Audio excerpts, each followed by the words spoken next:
Welcome to the Banker Lamp. Please enjoy the video. In this video, I will explain how to fix PayPal payments that were declined.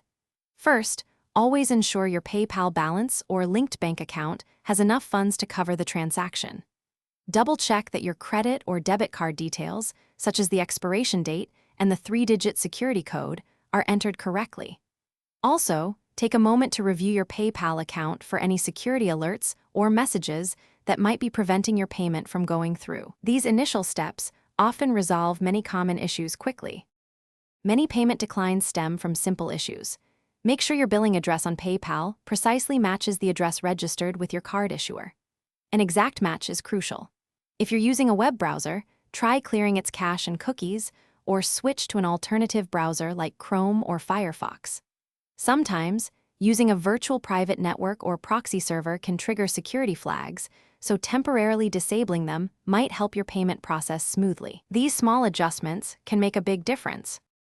Sometimes, your bank or card issuer might decline a transaction as a security measure, especially for larger purchases or new merchants. It's a good idea to call them directly to authorize the payment. Also, be aware that PayPal has specific transaction limits based on your account type and verification status.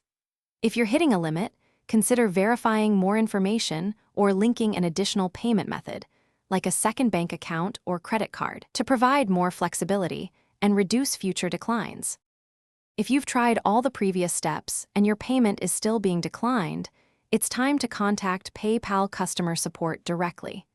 Be prepared to provide them with specific details about the transaction, including the amount, date, and any exact error messages you received.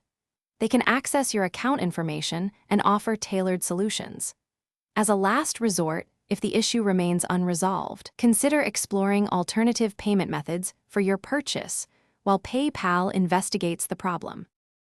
Thanks for watching. If this was helpful, leave a like and consider subscribing. See you next time.